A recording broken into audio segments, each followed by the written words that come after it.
তবে বুক পরিমাণ পানি অনেকটাই কিন্তু আমরা দেখতে পাচ্ছি এখানে আর রাইহান পরিবার তারা এখানে খাদ্য সামগ্রী নিয়ে কিন্তু এখানে এসেছেন এবং আমরা কথা বলবো কারি আব্দুল কাইয়ুম মোল্লার সাথে আসলে যে এখানের ভয়াবহ পরিস্থিতি নিয়ে। মানে এখান দিয়ে আমরা যে যাচ্ছি ফেনীতে যে বন্যা হয়েছিল সেই বন্যার কিছুটা আজ এখানে আছে, তবে পানি অনেক জায়গায় নেমে গেছে। এই এলাকাটা এখনো প্রচন্ড রকম পানি আছে। এটা একটা রাস্তা, এখান দিয়ে নৌকা চলে, রিক্সা চলে, সেই রাস্তা দিয়ে আমরা যাচ্ছি। আমরা অসহায় বানভাসী মানুষের জন্য খাদ্য পৌঁছে দিচ্ছি পাক করে। তাদের পাক করার ব্যবস্থা নাই, তাদের ঘরে আমরা পৌঁছে দিচ্ছি। পানি অনেক, আমরা যেটা হাঁটতেছি এটা রাস্তা উঁচা জায়গা, এই জন্য এটা মোটামুটি মানে কি বলবো হাঁটতে পারতেছি আর কি।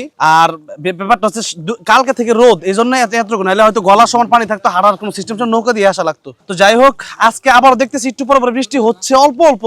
মানে এখন বৃষ্টিটা হলে মনে হয় যায় না কি হবে, আরো বড় কিছু হয়ে যেতে পারে। তো আমরা চাই যে আল্লাহ পাক যেন দ্রুত আমাদের দেশটাকে ঠিক করে দেন। দর্শক, যেমনটা কিন্তু এখানে আমরা শুনছি যে আসলে মাটির ঘর অনেক রয়েছে, তার কারণে মাটির ঘরগুলো কিন্তু ভেঙে তাদের স্বপ্নগুলো চুরমার হয়ে গিয়েছে।